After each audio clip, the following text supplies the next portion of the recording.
Attendez.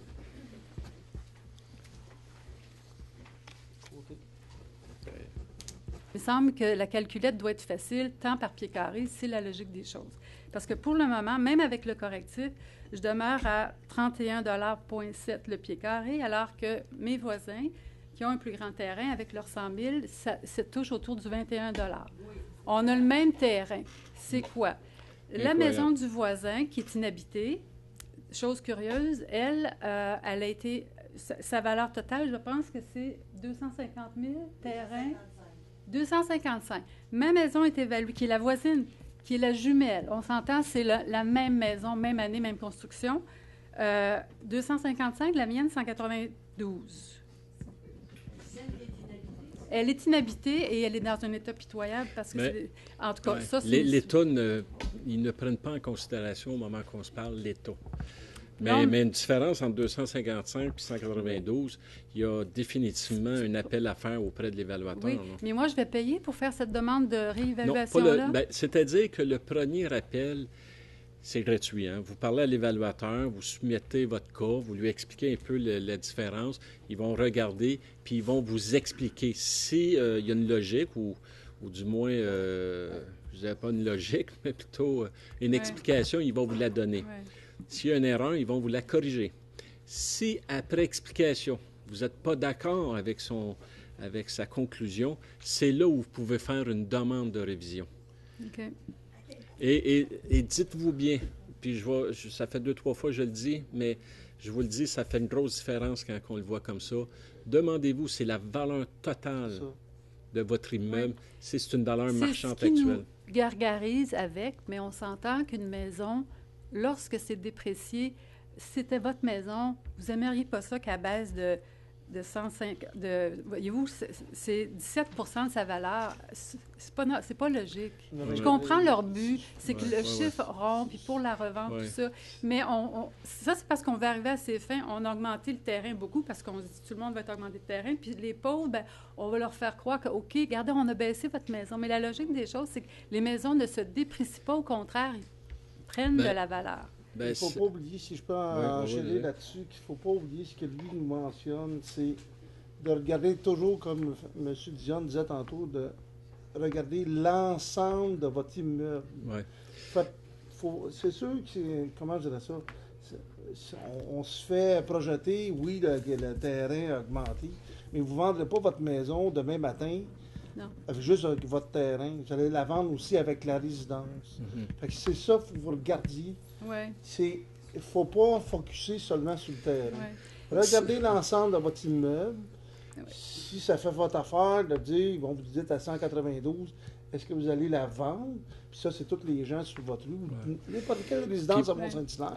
Si vous êtes capable de la vendre à ce prix-là, là, c'est sûr que la star aujourd'hui, les évaluations municipales sont dans le marché réel presque à 100 %, ce qu'on peut dire, qui sont des valeurs qui sont marchandes.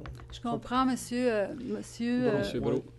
Puis c'est bon ce que vous dites là, mais j'aimerais ça que l'ensemble soit bon aussi, que le terrain soit évalué au pied carré dans notre zone, c'est ça que ça vaut, on calcule par pied carré, et que les maisons ne soient pas dévaluées. Ça, je trouve que c'est pas logique. Ouais. La façon qu'il évalue le bâtiment, là, M. Maître, corrigez-moi parce qu'on a dit beaucoup de choses, là. Mais si j'ai bien compris, il prenait la valeur marchande du bâtiment, puis il enlevait de la dépréciation selon l'âge du bâtiment. C'est sûr, lorsque vous me dites que vous avez 2 bâtiments identiques, une à l'autre, même âge et tout ça. Il y a eu plein d'erreurs, M. Corriveau. C'est une aberration, puis c'est dommage que vous ayez eu juste un qui s'est soumis là, à faire le travail, parce que je pense que la compétition n'était pas assez forte, parce que vraiment, lui, là, dans notre rue, il a vraiment pas passé le test. Mais je vais vous dire un impact qu'on constate depuis la fameuse CMM, la Communauté métropolitaine de Montréal, depuis qu'on fait partie de la couronne sud, là, ça a eu un impact sur la valeur des terrains. Et l'ajustement, le rattrapage, là, je pense que l'évaluateur aurait dû faire ça sur plusieurs années. Pour des raisons multiples, ils l'ont fait là, la CMM, la couronne sud, tous les changements qu'il va y avoir, ça a créé une forte hausse sur les valeurs des terrains. Alors, c'est là où... Et là, à un moment donné, vous me dites, on aurait pu augmenter la valeur de votre terrain, OK? Puis dire, ben oui, mais on ne touche pas au bâtiment, hein, parce que, comme vous dites, votre bâtiment ne devrait pas déprécier. Mais si l'évaluateur le faisait comme ça, là, puis Mme Lapalme, corrigez-moi si je me trompe, là, le total aurait été une augmentation supérieure à la valeur des ventes qu'on a eues dans votre secteur et dans notre ville. Alors, bref, vous auriez eu, exemple dans votre cas, là, puis je dis n'importe quoi, 25 %. Puis c'est pas le 25 % que lui doit appliquer chez vous, c'est 15 % bien, sur tout le secteur. Fait que ce qui fait, à un moment donné, un déséquilibre entre le bâtiment et le terrain. Alors, c'est là où l'évaluateur, du fait qu'il part avec la valeur du marchand, il enlève la dépréciation et ça donne la valeur de votre terrain. Et c'est là où il peut y avoir un changement avec une différence, minime soit-il, avec un voisin. C'est du cas par cas. C'est pour ça que lorsqu'on a parlé avec l'évaluateur, moi, en tout cas, personnellement, ce que j'en ai conclu, c'est que ça vaut vraiment la peine si vous croyez que la valeur totale de votre bâtiment est trop élevée. Si vous voudriez vendre votre bâtiment ou votre immeuble demain matin, ça vaut la peine de lui parler. Ça vaut la peine. Ce que j'ai compris, c'est vu qu'eux, ils regardent vraiment la valeur totale, juste de l'appeler, parce que une des questions que vous posez, est-ce que vous êtes capable de vendre au prix qu'on a évalué le tout? Si vous pensez que non, je vous suggère fortement d'avoir des comparables de votre secteur pour avoir votre dossier de pouvoir. Mais ça, mon expérience personnelle, excusez-moi, mais par rapport à la valeur, là, moi, quand j'ai acheté ma maison, elle était évaluée avec la ville à 72 000 et je l'ai payée 110 000. Donc, c'est plus que 50 La valeur, c'était vendu, la valeur marchande. Oui. Vraiment. Puis, je pense que quand on a une maison qui est bien située comme les nôtres, les gens qui achètent, ils achètent la location, la vue sur la montagne, le cœur de la ville. Ça va être très peu significatif pour eux. Comprenez-vous? Je pense que j'ai pas peur de ne pas la vendre, ma maison, puis de bien la vendre si j'ai à la vendre. C'est même pas ça la question. Okay. C'est juste que j'ai l'impression que ça a été fait d'une façon artistique ou folklorique ou rêveuse. Ouais. Puis mais c'est pas le cas, ma chère madame. S'il vous plaît, ça a été fait, c'est scientifique, là. C'est aussi bête que ça, là. Ouais. Mais effectivement, notre commentaire avec les... S'il vous plaît. Nous-mêmes, avec l'évaluateur, on semblait lui dire, mais il semble que ça serait pas compliqué, là. Vous prenez un secteur, là, puis ça vaut 10 piastres le pied carré, vous appliquez ça, tout le monde 10 piastres le pied carré. Puis il dit, oui, ça serait trop simple, c'est pas comme ça marche. Ce serait trop simple. Pourquoi faire compliqué quand on peut faire simple? Non, bien, c'est parce qu'ils sont quand même régis par des lois, par une façon de faire. Tu sais, le type, là, je vous le dis, là, il ne regarde pas votre fiche puis il dit, oh, cette maison-là va valoir tant. Là. Il y a des calculs, là, il nous a expliqué des calculs assez complexes pour arriver à votre valeur. Ouais. C'est pas au pif qu'ils vont donner la valeur. Mais dites-vous bien une chose certaine, nous aussi, puis je parle nous, là, mais je vais vous parler des autres maires et des autres municipalités qui vivent la même chose que nous, les autres conseils. Ça a donné un coup, parce que effectivement, quand on voit des terrains, là, j'en ai un, là, sur le bord de l'eau, là, il a passé de 2 000 $ à 200 000 $. Imaginez-vous. Puis là, le type, bon, il y a plein de facteurs, là, mais la conclusion, là, avec le monsieur, quand j'y ai parlé, j'ai dit, votre terrain, là, est-ce que vous le vendez quel prix aujourd'hui? Là, demain matin, vous le vendez 200 000. C'est bon. C'est bête comme ça. Ben, c'est un terrain vacant. Merci, M. Corriveau, mais je vais juste vous dire que la rue Pinault, on est un petit peu, comment je vous dirais, en période de réflexion, parce qu'il se passe des choses. Là. En plus de ça, il y a le fait qu'il y a un changement de vocation par rapport au HLM, comme vous le savez. Je peux vous en parler. Et je déplore un petit peu, pour les personnes âgées, comment ça s'est passé. J'aurais aimé ça, humainement, qu'on sache, bien, vous le savez, là, que les personnes âgées, c'est des personnes vulnérables, qui vivent le stress très difficilement, qui sont à haut risque de complications. Et que les familles monoparentales aient un grand besoin, j'en conviens. Mais là, c'est qu'on déloge des personnes d'une façon rapido, alors qu'on aurait pu dire aux personnes monoparentales, vous allez pouvoir avoir accès au HLM de la rue Pinault.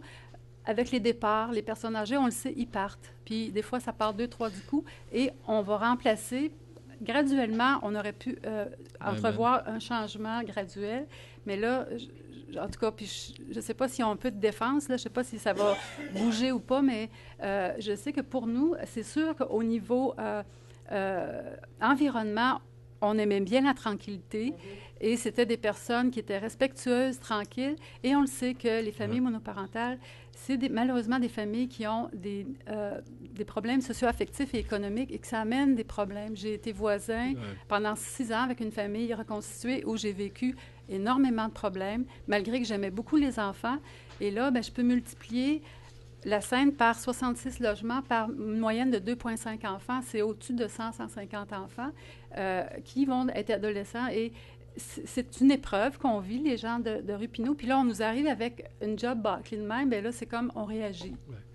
Pour répondre à l'OMH, si vous me permettez, on a eu une rencontre ce matin. J'ai assisté, M. Côté également, avec notre député et ministre.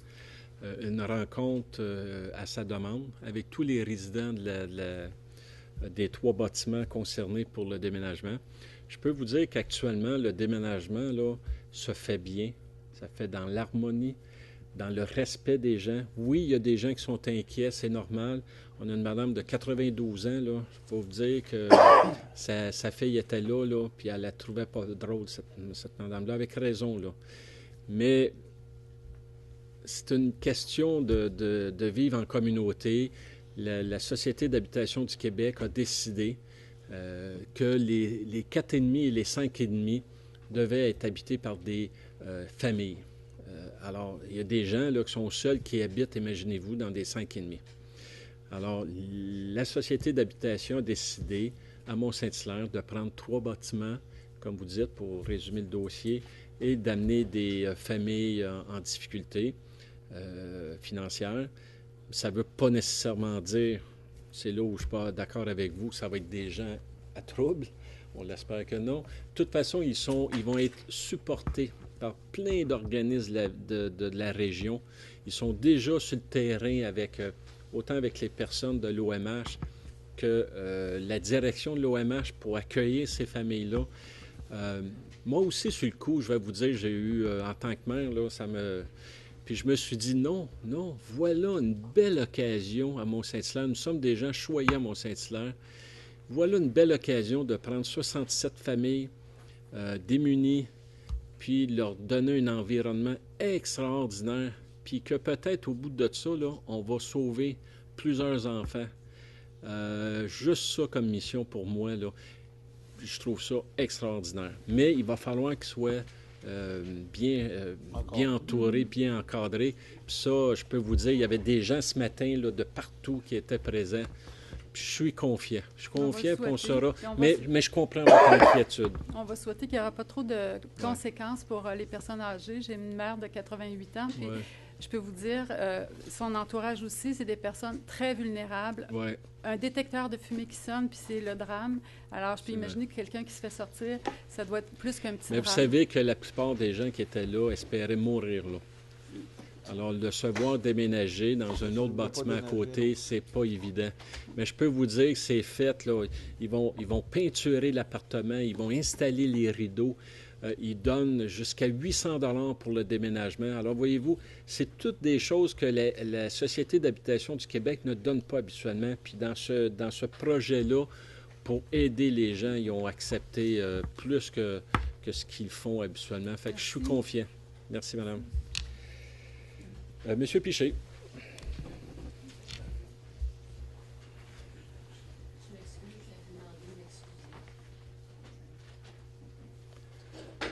Allez-y, Monsieur Piché. Oui, Monsieur le maire, les conseillers. En fait, étant donné que bientôt vous allez rencontrer Hydro-Québec, oui. On aurait aimé que vous leur posiez quelques questions parce que nous, on n'a pas cette possibilité. Entre autres, ma question concerne la rentabilité des nouveaux compteurs intelligents. Hydro-Québec nous affirme que ce projet sera rentable dans 20 ans. D'un autre côté, on nous a dit que, contrairement aux anciens compteurs qui avaient des durées de vie de 40 à 50 ans, ces nouveaux compteurs auront des durées de vie de 10 à 15 ans. Mhm. Alors, comment Hydro-Québec compte-t-il rentabiliser son projet si les compteurs doivent être remplacés avant même la fin de leur mandat? Comme deuxième question, les compteurs intelligents étant très énergivores, quel pourcentage de ma facturation serait-il attribué à la consommation d'électricité du compteur? Après l'installation des nouveaux compteurs, les abonnés ont constaté une augmentation moyenne d'environ 10-20 % de leur facturation. Est-ce uniquement dû à la consommation d'électricité des compteurs qui communiquent entre eux 24 heures sur 24?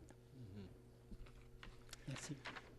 Juste pour vous dire que, comme vous savez, hein, on s'est parlé, on va rencontrer Hydro-Québec.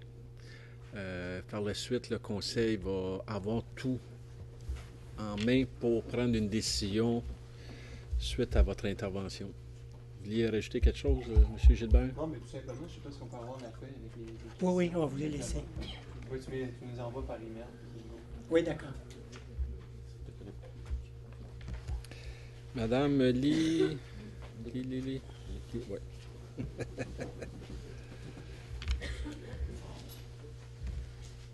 Bonsoir madame, bonsoir messieurs.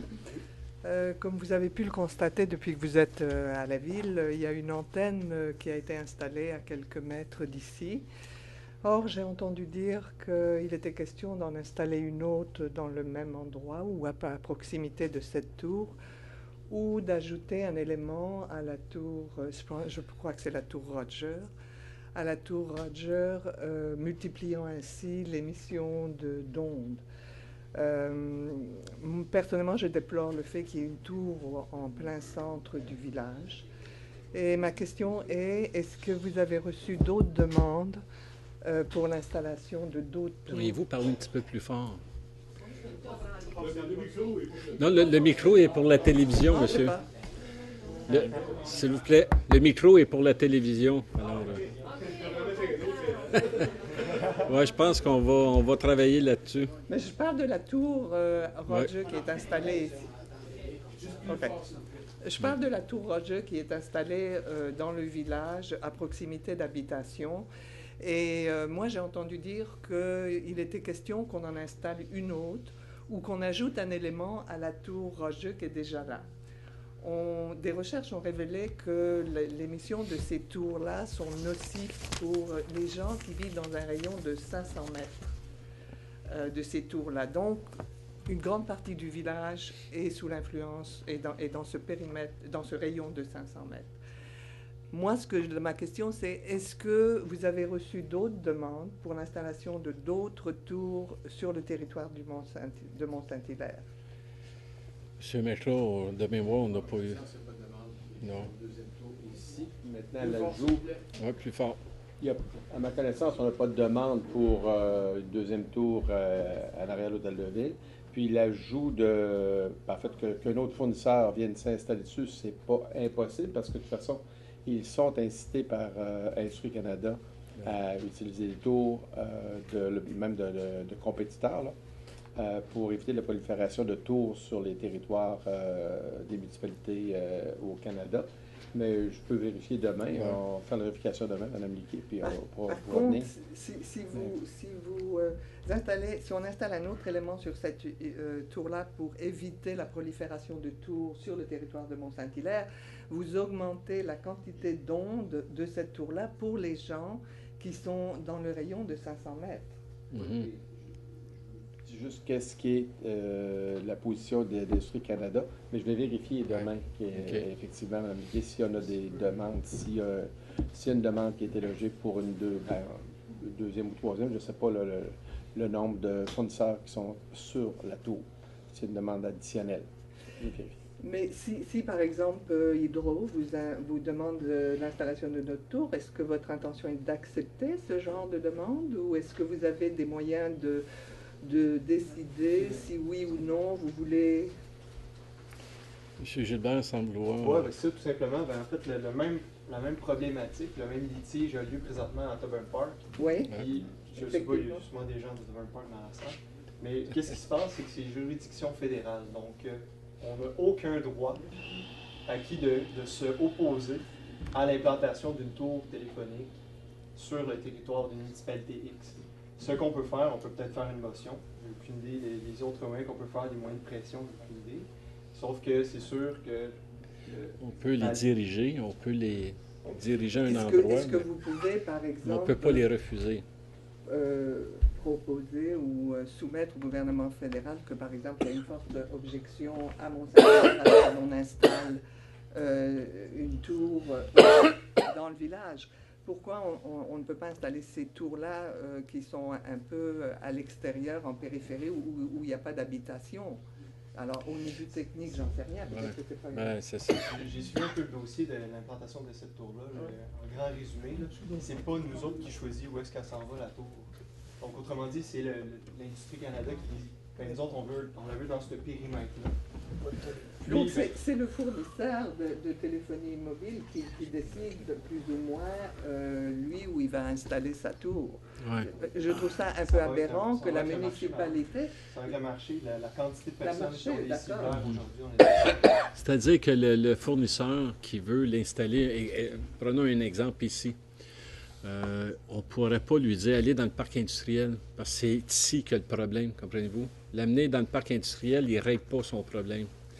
Mais effectivement, comme M. Gilbert dit, on est malheureusement, entre guillemets, obligé, c'est-à-dire que la seule chose qu'on peut faire, c'est les aider à l'installer ailleurs en respectant la zone qu'ils ont besoin. C'est malheureux. À Thorburn Park, ils ont un sérieux problème également. Puis... Et c'est malheureux dans un sens que il y a une loi qui ne prend pas soin des effets néfastes Les externalités ne sont pas encadrées là-dedans, bien sûr. Puis maintenant, il y a eu plusieurs études. J'ai vu la brique de M. Piché qui m'a envoyé sur les émissions d'ondes. Puis c'est assez impressionnant, là, les effets à long terme sur le cérébral. S'il vous plaît. Ouais, la journée de la jonquille pour le cancer. Oui, effectivement. Donc, il y a une possibilité qu'il y ait une autre tour dans le coin. Bien, écoutez, on pense que non. Il y a à Thorburn Park qui ont eu une demande, effectivement, ça on est au courant, mais Mont-Saint-Hilaire, de mémoire, on n'a pas eu de demande pour ça. On pourra le vérifier, mais j'en douterais. OK. Merci, madame. Merci. Monsieur Cloutier. Madame Cloutier, je n'ai pas noté... Je m'appelle Monique, c'est bien. Je viens de réaliser, j'ai mis les noms de famille, mais je n'ai pas indiqué si c'est monsieur ou madame. Oui, moi, je suis dans la continuité des questions qui sont posées depuis deux personnes. Là. Il y en a d'autres aussi qui sont en appui ici pour le moratoire qu'on a demandé. Oui, on a reçu les demandes en passant. Oui, c'était intéressant. En tout cas, il y en a qui sont peut-être venus, il y en a qui me sont venus, mais que je connais pas. On en a eu CRS 6-7. Oui. Ben, en fait, c'est des gens qu'on avait pu contacter de personne à personne ou... Écoutez, moi, dites-vous bien, on va rencontrer, donnez-nous la chance de rencontrer Hydro-Québec, puis après ça, le conseil municipal va se pencher sur ce dossier-là, puis on va pouvoir vous revenir pour vous dire qu'est-ce qu'on en pense. J'espère bien, et les questions que j'avais à vous proposer pour demander à Hydro-Québec... je les veux. Oui, je vous les donne après, elles sont ici. Alors, vous les remettrez au greffier. Tout à fait. Alors, les questions, celles qui m'intéressent pour la minute qui suit, là, c'est toute la question de la facturation et de la tarification différenciée. Suite à l'installation des compteurs intelligents, la facture des abonnés d'Hydro-Québec subira une augmentation de combien? On ne sait pas encore de combien ça va être avant tout changement de tarif. Là, ça veut dire qu'on installe un compteur et, oups, il se passe quelque chose, le calcul est fait en temps réel et non pas la petite bobine qui tourne, là. Et tout de suite, en partant, il y a une chance importante que les gens voient déjà une augmentation de tarification. Ensuite, il y a une autre étape que Hydro a aussi en tête, c'est la facturation qui va se réduire non pas de 60, mais à 30 jours. On va descendre de 60 jours à 30 jours. Ce qui va aussi avoir un impact sur la facturation qui va créer une augmentation parce qu'on avait comme, sur 60 jours, on avait un tarif de base. OK, pour les 30 premiers kilowatts, ça ira mieux. Et répartis sur les 60 jours. Et en ramenant ça à 30 jours, ça veut dire que les tarifs vont monter. OK. Alors, Vous, pardon? s'il vous plaît. S'il vous plaît, s'il vous plaît, s'il vous plaît, monsieur. Non, c'est que Madame, en période madame. d'hiver, vous Madame. avez un problème parce que vous utilisez tout de suite vos 30 premiers kilomètres dans Madame le Cloutier, parlez-moi. Alors, donc, non, mais le calcul a été fait et c'est possible là, que les gens voient aussi une augmentation. Et on se demande quand ça pourrait entrer en vigueur, cette augmentation-là. Et l'autre étape de tarification qui est prévue, mais que Hydro nie un peu, là, en fait, il n'est pas clair quand on lui pose la question, est-ce que la tarification va devenir différenciée selon les heures de pointe et les heures critiques? OK. Pourquoi on s'intéresse à ça? C'est que je pense que les ménages actuellement font face à des demandes de taxes qui augmentent de toutes parts, OK? Ça a été vrai dans le transport routier avec le pétrole. Là, on a Hydro-Québec a eu des surplus dans les années passées. Et là, ils arrivent encore, pour le 1er avril, la demande qui était de la Régie de l'énergie, 5,8 d'augmentation au 1er avril. OK. C'est quand même beaucoup d'augmentation et on regarde ce que les gens sont capables de payer, puis à un moment donné, mais ça finit par être trop. Dites-moi, les questions, est-ce que vous les avez demandées, vous, à Hydro? Beaucoup de personnes essaient d'avoir leur juste à ce sujet-là Puis vous et avez ne jamais eu de répondent pas réponse? vraiment. OK. Non, mais est-ce que vous êtes aussi un payeur d'électricité? Oui, oui, effectivement. Hein? Alors, mais ce qu'on va faire, ce qui est intéressant avec vos questions, c'est un peu la même histoire avec l'évaluateur, c'est qu'on va pouvoir soumettre les questions à Hydro-Québec en leur disant, lorsque vous allez nous rencontrer, on aimerait avoir les réponses de ça. On va regarder les questions, ça va de soi. Fait que remettez le tout à monsieur Poirier, puis on va se donner des suites à ça. Comptez sur nous. Oui, parce que toutes les administrations publiques vont devoir payer l'électricité et voilà. ça se reflète tout le temps sur le compte de taxes, sur les impôts à la fin de l'année et sur le bill aussi qu'on paye. Puis je pense que les familles à revenus modiques deviennent de plus en plus pauvres. Ouais. C'est bien dommage, mais il y a eu... savez-vous ça? Là, j'ai été estomaquée de voir ça. En 2011, Hydro-Québec a effectué 50 000 débranchements auprès de ménages incapables de payer leurs factures. On était en 2011. On est en 2014, on demande 5,8. Il y a encore... Tous les compteurs intelligents vont faire en sorte que la facture va augmenter. Parfait. Alors, je vous laisse. Écoutez, vous savez, il y a les téléphones intelligents, a... les compteurs intelligents, ça va être quoi après les maires intelligents? Hey. Mais il n'y a pas grand-chose d'intelligent dans ce compteur-là. Monsieur ou Madame Mathieu? Monsieur.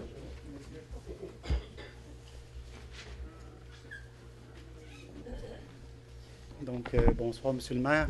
Bonjour, Monsieur Mathieu. Conseillère. En fait, j'ai deux questions. Une qui fait partie du jardin panoramique. Oui. Il est supposé où il y a un terrain qui est dédié à la ville de Mont-Saint-Hilaire pour faire un parc. Est-ce que c'est possible? Je pense que oui, hein? Oui, oui. La réponse est oui. J'aimerais savoir, en fait, peut-être que vous n'êtes pas au courant, vous saviez qu'il y a un résident qui a été attaqué il y a 2 ans et qui a été laissé comme mort sur ce terrain-là. Ah oui. Qui est moi d'ailleurs. Ah oui. Oui.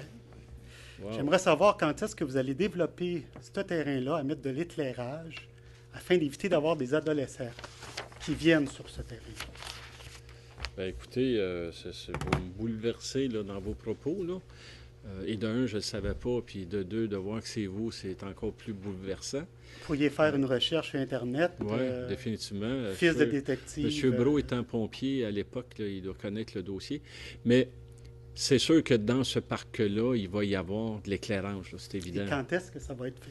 Ah, ben bonne question. Avez-vous Les des travaux, dates de prévues ou, non. en fait, pour éviter justement, on voit que l'été s'en vient encore, on voit que Ouais. les ados s'en viennent.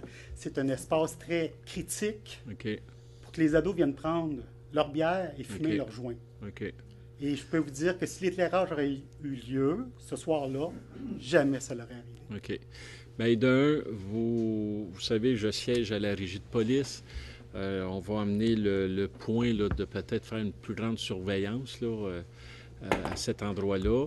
Je ne sais pas quand est-ce que le parc est prévu dans notre plan de triennal. S'en souvenez-vous par cœur? En fait, le parc, donc les questions, en fait, c'est là où est la zone, les milieux naturels, le milieu humide, là. C'est de ça dont vous parlez, probablement, Ben, en monsieur? fait, le chemin d'accès et le chemin d'accès pour aller là aussi, en partant de la rue Marine. Bon, c'est ça, de la rue Maureen, tout comme la rue qu'ils sont en train de construire Voilà. pour accéder. Donc, c'est le lien entre les deux. Et c'est la zone qui est à la droite si on est sur la rue Côté, là. C'est de ça que vous parlez. Excusez-moi. Oui, ben, En fait, sur Maureen, c'est l'accès juste avant de rentrer à Autoburn Park, à droite. Côté à droite, puis une partie à gauche, c'est ça? Exact. OK, Exact. c'est ça. Alors, ça, c'est un milieu naturel. Il va y avoir des déménagements minimum là, mais il y a une piste cyclable, un sentier multifonctionnel qui va être construit avec de l'éclairage. Je ne suis pas en mesure ce soir de vous dire quand l'éclairage est planifié, là, mais c'est... Et sinon, est-ce qu'il y a moyen de barrer cet accès-là pour pas que les jeunes y aillent? En fait, le problème, c'est que c'est régulier. Ouais. Je veux dire, c'est bien beau la régie de police, mais je regrette. Ouais. Mais... Ah oui? Vous y croyez pas? Ça révèle. Ben, j'y crois pas. En tout cas, on pourrait en parler très OK. longtemps. Bien, je vous invite à communiquer avec moi. J'aimerais ça avoir votre opinion, puis voir comment vous voyez la façon qu'on pourrait rendre les lieux sécuritaires, parce que c'est sûr que les lumières ne sont pas installées nécessairement cette année, là. Mais puis c'est très sombre, ce secteur-là. Oui. Écoutez... Même, je vous dirais, même la rue Maureen en tant que telle, Ouais. ce secteur-là, c'est très OK. sombre. OK. Bien, écoutez, je ne connais pas votre cas en particulier, mais... Ah non, bon. Mais Pourtant, gardez... ça a fait les manchettes, puis ça fait... Oui, mais il suffit que cette journée-là, on ne reçoit pas le journal. Non, puis- je sais bien. Ma deuxième question, encore Oui. Allez-y. sur la rue Maureen. On parlait de la capitale de la course. Mon épouse a eu un accident il y a 2 semaines, il y a 1 mois, dont un véhicule était perte totale et mon véhicule personnel, 4 500 $ de dommages. Pardon? Mon épouse attendait pour rentrer dans mon entrée de cour, elle s'est fait rentrer dans le derrière. Votre cour est adjacente à la rue Maureen. Je demeure sur la rue Maureen. OK. C'est la deuxième fois en 2 ans que ça arrive qu'il y a des pertes totales sur des véhicules avec des coussins gonflables ouverts. Aïe, aïe, aïe. Ouais. On est sur une rue qui a 40 km/h et c'est l'enfer. Parfait. Je pense que c'est pas la première fois que des résidents de la rue Maureen demandent d'avoir des dos d'âne ou quelque chose de similaire.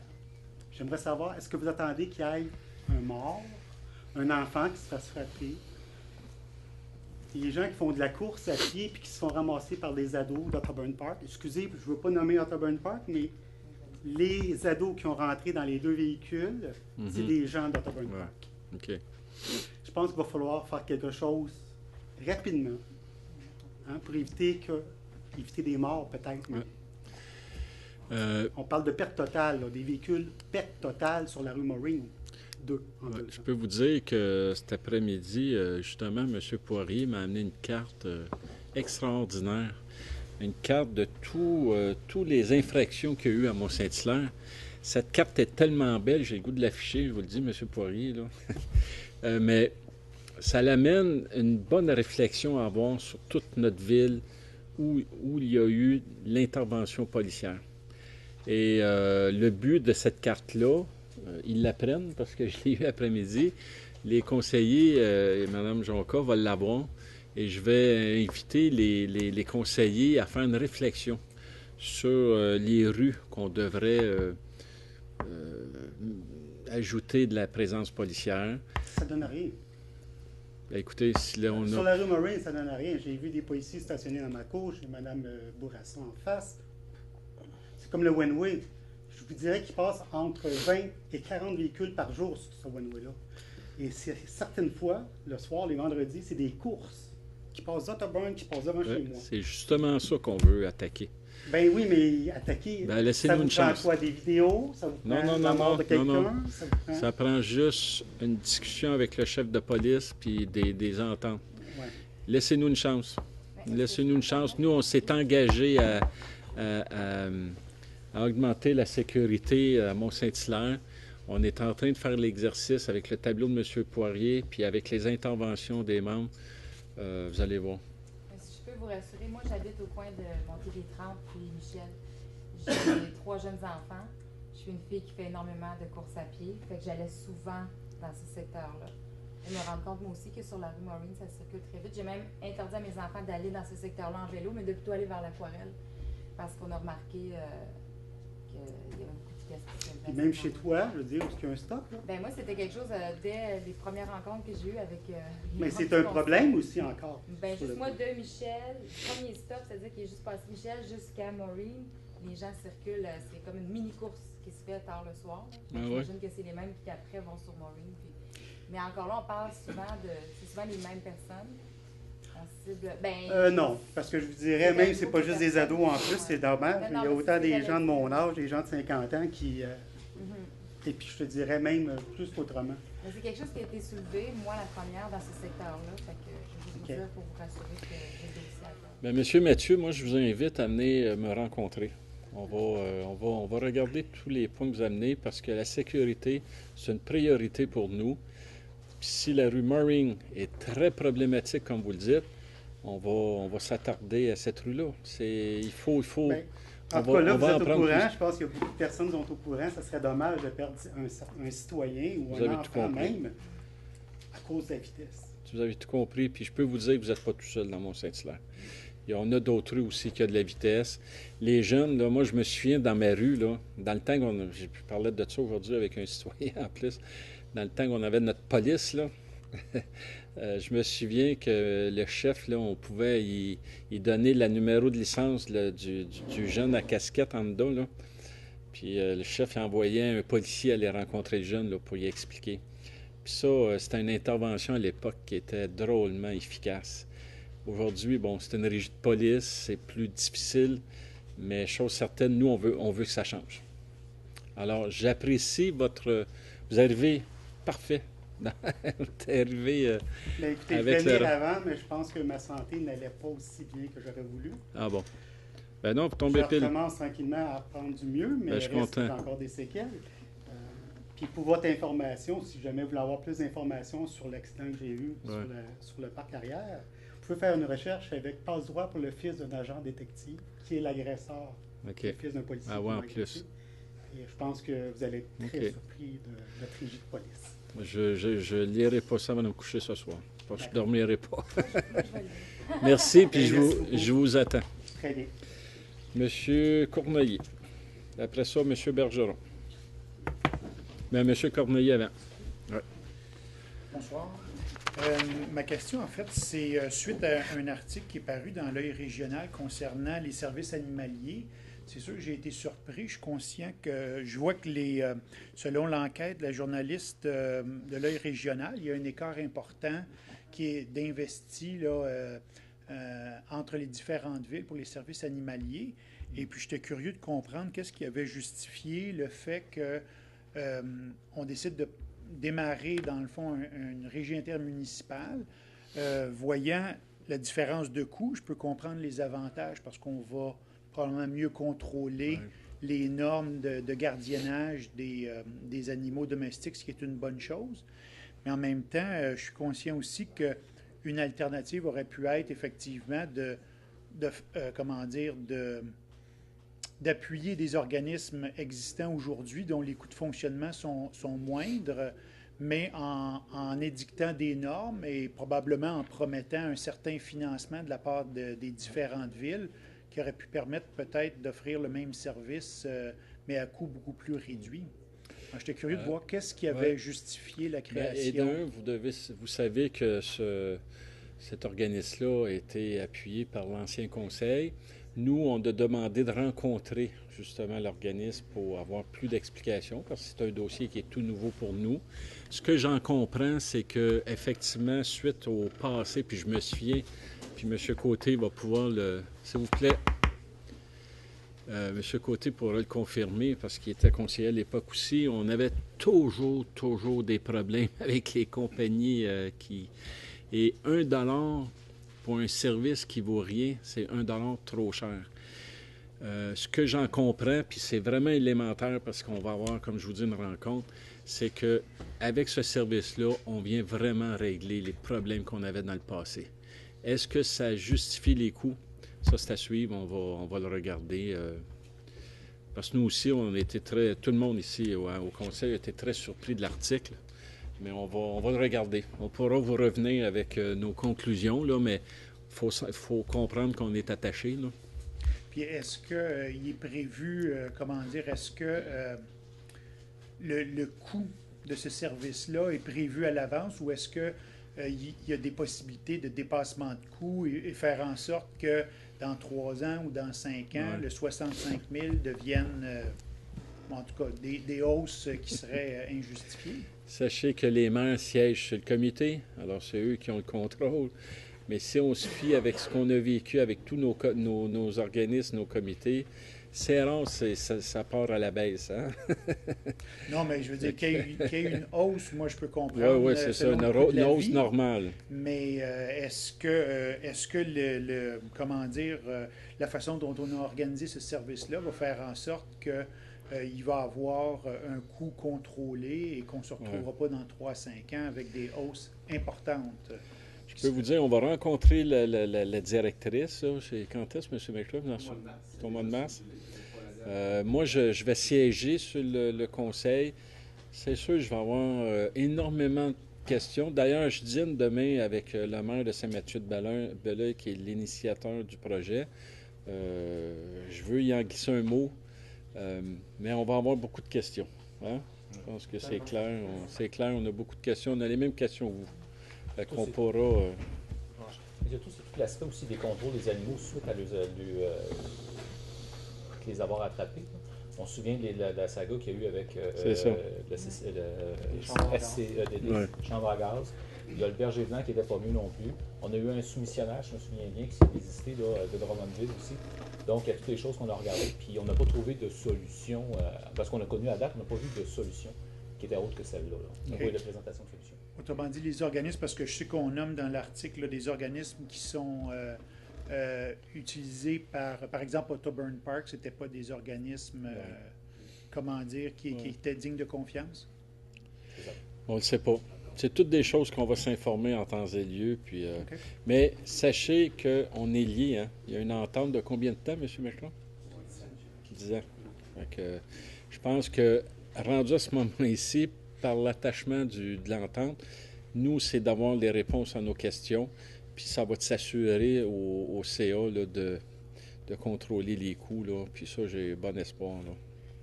D'accord, merci. Merci, M. Cornelier. M. Bergeron. Là, vous pouvez parler, M. Bergeron. Madame, messieurs, moi, j'ai des questions concernant le point 30 de l'ordre du jour. J'habite dans le point 30, 3.0. J'habite dans le secteur du village de la Gare et depuis, je pense, 2 mois, il y a des travaux qui se font. Oui, près du lac. Là. J'aimerais ça savoir ce qu'ils font là. C'est quoi le projet? Ils sont tout en train de refaire le lac et où ce que plein de terre, là, vous avez vu, ça va être un parc. Là.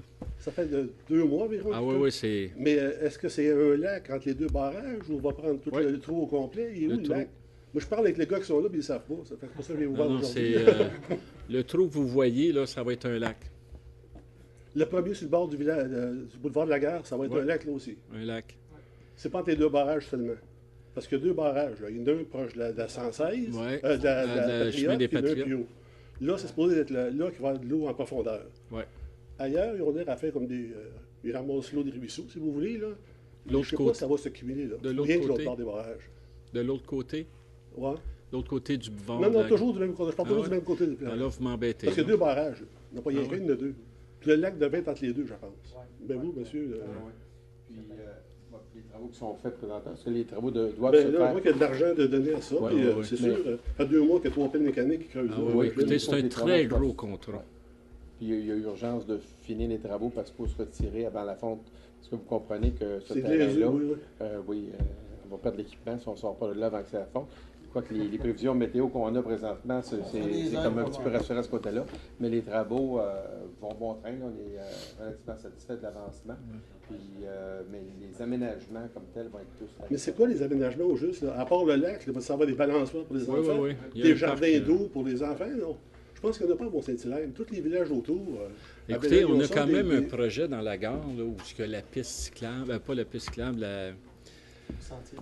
Non, pour glisser, là, la glissade, il y a un sapristi de beau parc là, mais ce parc-là va être...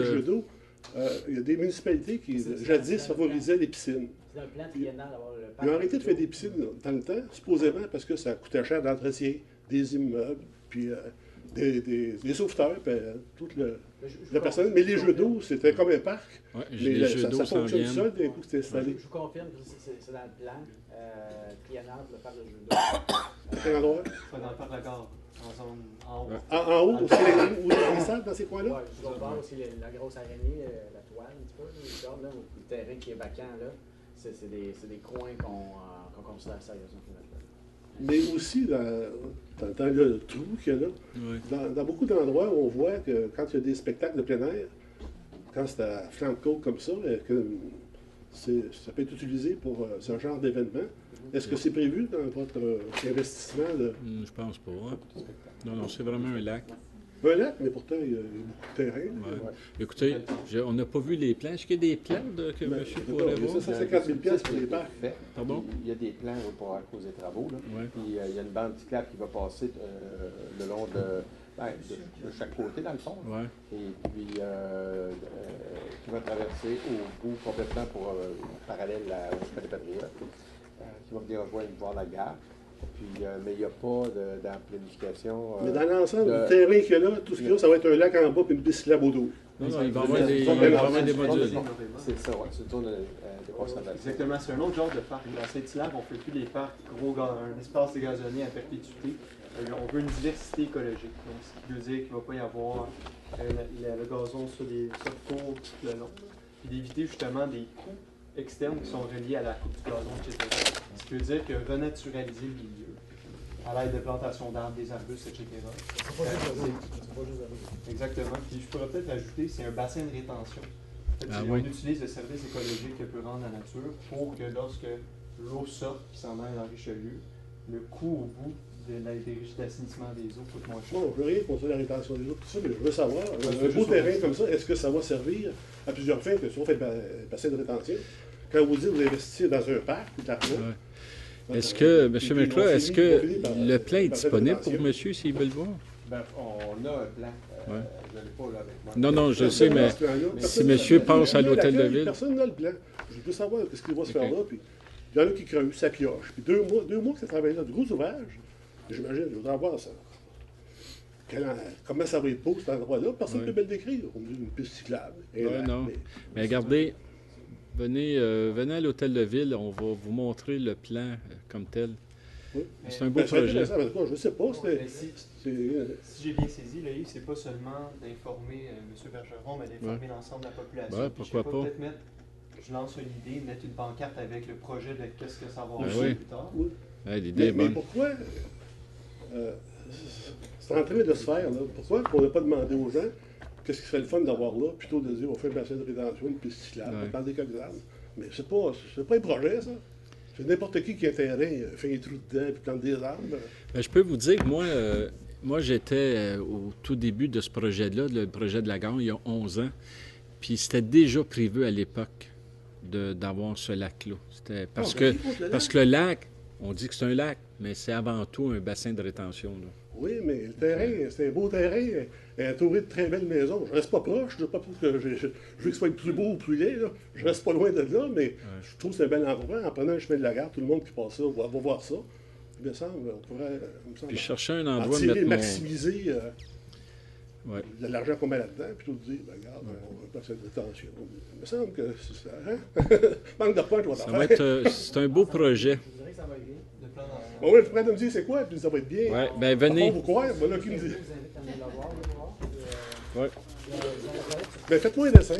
Puis, quand je finis le bon, je vais regarder. Je viendrai vous en parler. Mais là, Ce qu'on peut faire, c'est de donner votre nom, puis votre conseiller pourrait aller vous voir, aller prendre un café avec le plan. C'est qui son conseiller? C'est Émile ou c'est Frédéric? C'est... le betteraverie. Betteraverie, ça c'est moi. Il est peut-être 3 ans porte-à-porte. Alors, non, ben écoutez, je trouve ça, votre intérêt, c'est plaisant de l'entendre, vous intéresser au parc. Puis nous aussi, on a faire des jeux d'eau, me semble, l'été, ça a de l'allure. Là, il va y avoir un lac, mais vu que c'est un bassin de rétention, c'est de l'eau pas propre, je pense bien. Ils vont pas se baigner dans le lac. Parce que, il me semble, un jeu d'eau à côté, ça serait plus intéressant. Oui, mais le jeu d'eau n'aura pas lieu là, parce que naturellement, il y a des enfants, là, puis avec le lac, ça serait dangereux. On va défendu de Nova 2, ça ne coûte pas une fortune. Voilà. Oui. Ben, ça va être moins cher qu'une piscine, c'est ce qu'on disait dans le temps. On va mettre les jeux d'eau. Un jeu d'eau, mon cher monsieur, ça s'approche du 100 000 Ben, il en reste 150 000 pour le bassin de rétention. C'était 200. Ah non. En tout cas. Entre 100 et 200. Une autre question, M. Bernard? Est-ce qu'il y a des gens qui voudraient poser des questions? Alors, j'ai besoin de quelqu'un pour lever l'Assemblée. Monsieur Côté. Il y a monsieur. Ah, monsieur, allez-y. Donnez-moi votre nom. Mon nom est Carl Willem. J'ai la manufacture d'orgue dans le parc industriel. Là. Et ma question, carrément, c'est aussi pour l'évaluation. L'évaluation, c'est monté à 1 800 $ de plus cette année. Okay. Ça veut dire, moi, je les paye maintenant 12 000 $ pour une superficie de 9 000 pieds carrés. Et ma concurrence à Saint-Hyacinthe, il est 30 000 pieds carrés dans le centre de la ville. Il y paye 3 600 $. D'accord? Maintenant, un instant, Okay. Monsieur le maire. Oui, allez-y. J'ai rencontré M. Jocelyn Girard, l'évaluateur, et je dis, qu'est-ce que ça va donner, vous, la droit pour monter la valeur de notre terrain de 557 000 $. Qu'est-ce que j'ai acheté 37 ans passé pour 10 000 $. Et maintenant, je veux dire, c'est pas bon sens. Qu'est-ce que lui m'a répondu, là? Il dit, à Varennes, dans le parc industriel à Varennes, ça se vend pour 45 $ le mètre carré. Ça veut dire, selon son calcul, là, ça vaut 5 $ le pied carré. Okay. À cette évaluation, personne ne m'a donné ce montant-là, premièrement. Deuxièmement, une autre chose aussi, il est dire la séchoir Saint-Hilaire, usine était vendue là, pour 1,4 million de $. Et ça c'est la valeur des terrains. Monsieur, là, qu'est-ce que je veux dire avec ça? C'est très simple. Cet édifice-là, le séchoir Mont-Saint-Hilaire, ça coûtait 2,4 millions de $ l'installation. Et les autres, maintenant, ils vendent ça à Ritchie pour 1,4 million de $. Okay. Ça veut dire les autres, ils font une perte de 1 million de $. Et votre évaluateur, qu'est-ce que lui, il va dire? Ben, écoute, ça c'est Saint-Hilaire, et Saint-Hilaire, c'est dans le milieu de Montréal, comme Varennes, et dans ce moment-là, c'est les justifications. C'est la différence avec Saint-Hyacinthe. Et Saint-Hyacinthe, c'est Saint-Hyacinthe. OK, voilà. Oui. Ben, voyez-vous, là, si je l'ai approché par quelqu'un maintenant de Saint-Hyacinthe qui veut acheter mon terrain, je dis, oubliez ça, installe pas à Mont-Saint-Hilaire parce que les taxes sont énormément chères. Dites-moi, votre terrain a combien en pieds carrés? Oui, c'est 6 arpents. C'est calculé, l'autre jour, je l'ai calculé, là. Si je vends ça de l'évaluation, c'est autour de 5 $ le pied carré. 5 $ le pied carré? Oui. OK. Puis, vous n'avez pas de bâtiment, là, c'est juste un Oui, terrain. non, j'ai le bâtiment dessus, de 9 000 pieds carrés. Bien, écoutez, 5 piastres le pied carré, là, je pense pas que c'est exagéré. Je peux vous en dire, je peux vous dire que effectivement, lorsqu'on regarde là, les terrains disponibles dans la région, là, 5 $ le pied carré, je ne suis pas convaincu que ça soit exagéré. C'est industriel. Oui, c'est ça. Ben, moi, je trouve En fin de compte, Je suis sûr, si vous levez la main, il y en a qui vont vouloir vous c'est l'acheter. pas mal exagéré comme taxation, c'est tout. C'est sûr que dans le nouveau rôle d'évaluation, les terrains vacants et les terrains agricoles, c'est eux qui ont augmenté le plus à Mont-Saint-Hilaire. Et s'il y en a, je vous le dis, là, je prenais l'exemple tantôt de mon monsieur là, qui passait de 2 000 à 200 000. Là. Moyenne augmentation, ça. Mais ça revient à ce qu'on disait tantôt. Si vous croyez que la valeur de votre terrain n'est pas ce qu'elle devrait être, parlez à l'évaluateur dans un premier temps. Mais vous l'avez fait, hein? Moi, je l'ai fait. J'ai rencontré et j'allais m'expliquer déjà 3 ans passés. J'étais en réclamation sur ma maison, sur la rue Cardinal. Et il est dire, voulez-vous, sur la rue Wolfe, la maison, elle est vendue pour 350 000 et en arrière de l'autre, écoute, là, désolé, sur la rue Wolfe, il y a 2 services, l'eau et l'aquatique, et moi, j'ai rien. Ouais. Et etc., etc. Ben, maintenant, il montait le terrain, il baisait la maison, la valeur. Ça veut dire que je ne fais pas la chicane pour la maison, parce que c'est une augmentation de 60 $. Ça veut dire que ça, c'est acceptable. Ben, 1 800 $ pour l'usine, que même, je ne suis même pas en opération maintenant. Et quel service? Vous n'avez aucun service de ça. La rue Benoît, c'est administré par le provincial. Et l'eau est rendue... L'aqueduc et tout ça, ça doit être nous, l'aqueduc? Oui, l'aqueduc est là. Je l'ai payé pour ça aussi. Le déneigement, est-ce que c'est nous ou c'est le ministère, M. Marchand? Le déneigement, c'est le ministère. Le seul problème, qu'est-ce que vous avez? Vous avez la police, là, qui donne des amendes pour quelqu'un passe des 50 $. Effectivement, c'est une rue populaire. Et ça, je l'ai demandé l'autre jour, M. Mécran. Ça veut dire, c'est le chèque de la police, là, nous paye ça à l'Hôtel de Ville ici, là. Mais si je peux vous donner mon opinion sur votre terrain, comme j'ai fait à tous les citoyens qui m'ont appelé pour contester leur rôle d'évaluation, c'est le conseil suivant. Si vous croyez fermement que le montant est exagéré, allez le contester. Mais mon feeling à moi, sur votre terrain, ça ne me paierait pas beaucoup. Mais informez-vous. Vous avez plein de terrains à vendre alentour de vous. Informez-vous combien que c'est à vendre. Oui. Ça, je pense à ça, là. Faites ça. Si vous attendez à que les citoyens, les terrains à vendre à côté, ils vendent ça, exemple, 2 $ le pied carré. Ça veut dire que votre 5 $ il va être trop élevé. Sauf personne ne m'a donné 5 $ le pied carré. Oui. Oui, c'est ça. Mais informez-vous chez vos voisins. C'est une bonne suggestion, ça, que je vous fais. Moi, non, justement, je l'ai informé. J'ai informé chez Excolo. C'est lui, les courants, les prix, qu'est-ce que c'est vendu, la séchoir Mont-Saint-Hilaire, là. Oui. C'est ça. Connaissez-vous? Sauf, regardez, M. le maire, même si je vends, là, je ne vais pas la vendre parce que, pour autre raison ou une autre, et si je les vends, j'ai acheté le terrain, c'est évalué à 557 000 $ maintenant, et j'ai acheté ça pour 10 000 $. Ça veut dire que j'ai payé encore 25-30 % les taxes sur le gain capital. Mais je pense, là, parce que j'ai parlé avec un de vos voisins, que vous connaissez M. Hull. M. Hull, que l'ancien FBI, là, il a vendu un terrain en arrière de chez lui. Informez-vous, voir combien il a vendu le terrain. Je ne sais pas l'information. Est-ce qu'on a l'info? Non. Oui, l'autre, il est vendu chez M. Fogel, a acheté le terrain de M. Bourgard, là.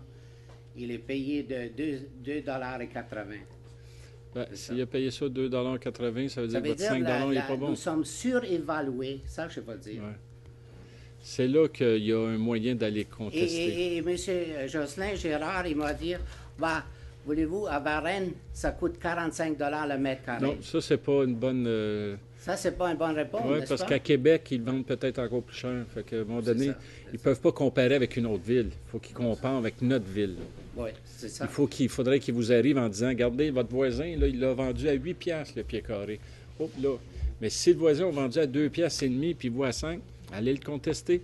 Vous avez, comme M. Dionne disait, ramassez l'information, appelez vos voisins, voir. Puis allez le contester, c'est la meilleure chose. Parce que des erreurs, c'est possible, hein? C'est évident. Oui, bien, en fin de compte, moi, j'ai fait ma démarche, là, j'ai OK. parlé avec M. Kahn. Tenez-moi au courant. Mais j'ai d'autres et j'ai tout un passe la balle à l'autre. Ouais. Mais tenez-moi au courant si vous faites de la recherche là, Voilà, comme ça. merci beaucoup. Merci. Alors, quelqu'un pour... M. Côté avait levé l'Assemblée, s'est appuyé par M. Brault. Merci. Bonne soirée. Merci, M. le maire. Donc, tu m'as compris. Je vais vous voir les 15 ans d'histoire. C'était une bonne idée.